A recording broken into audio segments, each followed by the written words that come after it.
দুরুদে ইব্রাহিম পড়ে লবণে ফু দিলে কি হয়? আপনি জানলে অবাক হবেন। দুরুদ ইব্রাহিম এটি গুরুত্বপূর্ণ একটি দুরুদ। দুরুদসমূহের মধ্যে থেকে সবচেয়ে ফজিলতপূর্ণ, মাহাত্ম্যপূর্ণ, তাৎপর্যপূর্ণ দুরুদ হলো দুরুদে ইব্রাহিম। দুরুদের ফজিলত সম্পর্কে আল্লাহ তাআলা বলেন, ইন্নাল্লাহা ওয়া মালাইকাতাহু ইউসাল্লুনা আলান নবী ইয়া আইয়ুহাল্লাযীনা আমানু সাল্লু আলাইহি ওয়া সাল্লিমু তাসলিমা। দুরুদ এমনই একটি ইবাদত, এমন একটি আমল যে আমলটির সঙ্গে আল্লাহ তাআলা করেন। বান্দা নামাজ পড়ে কিন্তু আল্লাহ তাআলা নামাজ পড়েন না। বান্দা জিকির করে কিন্তু আল্লাহ তাআলা জিকির করেন না। বান্দা কোরআন পড়ে, আল্লাহ তাআলা কোরআন পড়েন না। বান্দা দান খয়রাত করে, আল্লাহ তাআলা কিন্তু দান খয়রাত করেন না। অর্থাৎ অন্য অন্য ইবাদতগুলো বান্দার উপর অর্পণ করা হয়েছে, বান্দা করে থাকে, কিন্তু দুরুদ এমন একটি ইবাদত যে ইবাদতটির সঙ্গে আল্লাহ তাআলা নিজেও করেন এবং কি ফেরেশতাগণও করেন, মুমিনরাও করে থাকে। ইন্নাল্লাহা ওয়া মালাইকাতাহু ইউসাল্লুনা আলান নবী ইয়া আইয়ুহাল্লাযীনা আমানু সাল্লু আলাইহি ওয়া সাল্লিমু তাসলিমা। আল্লাহ পাক রব্বুল আলামিন নবী সাল্লাল্লাহু আলাইহি সাল্লামের প্রতি রহমত বর্ষণ করেন, দুরুদ পাঠ করে থাকেন, ফেরেশতাগণ দুরুদ পাঠ করে থাকেন।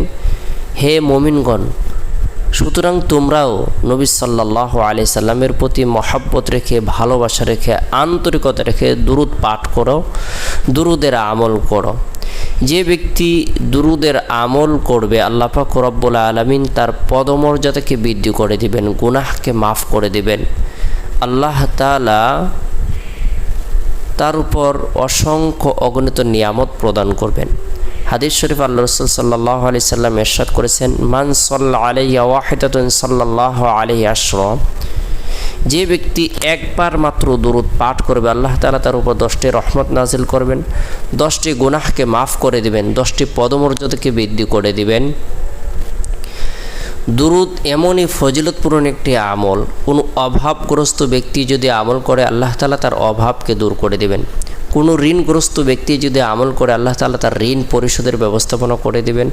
কোনো শারীরিক অসুস্থ ব্যক্তি যদি সুস্থতা লাভের উদ্দেশ্যে দুরুদের আমল করে আল্লাহ তাআলা তাকে সুস্থতা প্রদান করবেন। কোনো ব্যক্তি পেরেশানির মধ্যে রয়েছে, সে যদি দুরুদের আমল করে আল্লাহ তাআলা তার পেরেশানিকে দূর করে দেবেন। কোনো ব্যক্তি যদি তার মনোবাসনা পূরণের উদ্দেশ্যে দুরুদের আমল করে আল্লাহ তাআলা তার মনোবাসনাকে পূরণ করে দেবেন।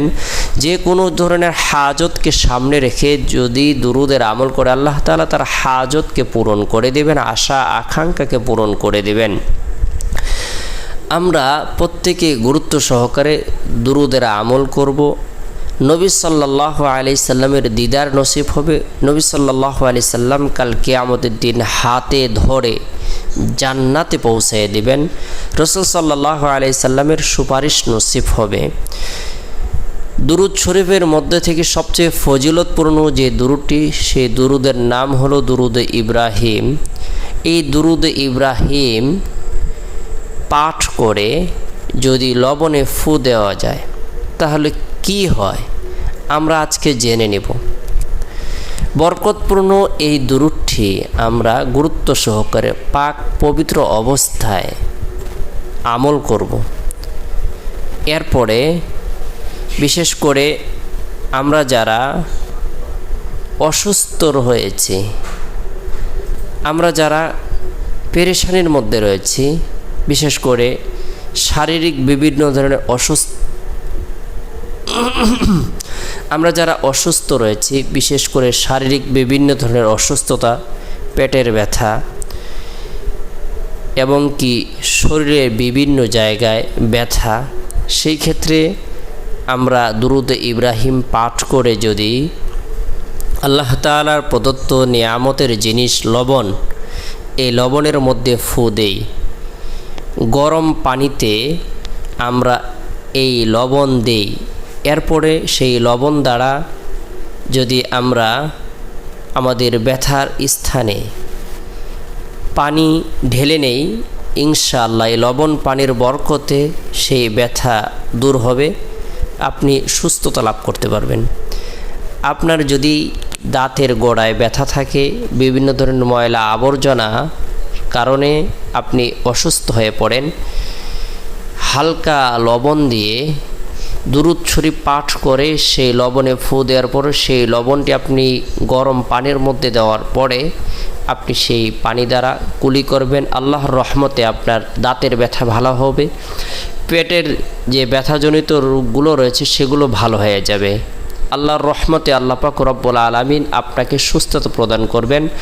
আর দুরূদ পাঠ করার কারণে আল্লাহ তাআলা আপনার উপর রহমত বর্ষণ করবেন, আপনার পদমর্যাদাকে বৃদ্ধি করে দেবেন, আপনার গুনাহকে মাফ করে দিবেন।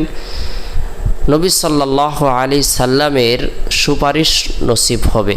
তাই আমরা উঠতে বসতে চলতে ফিরতে সর্বদাই দুরূদের আমল করব। পাশাপাশি আমরা আল্লাহ তাআলার নিয়ামতের জিনিস সেই লবণের মধ্যে দুরূদে ইব্রাহিম পাঠ করে ফু দিয়ে নিজেরাও সেই লবণ ভক্ষণ করব এবং কি অসুস্থ ব্যক্তিকেও আমরা লবণ কি খাওয়াই দেব। আল্লাহ তাআলা আমাদের সকলকে লবণের উপকারিতা বোঝার এবং কি দুরূদে ইব্রাহিম পাঠ করে ফু দেওয়ার তৌফিক দান করুক। সকলে ভালো থাকুন, সুস্থ থাকুন, সকলে সুস্বাস্থ্য কামনা করে শেষ করুন।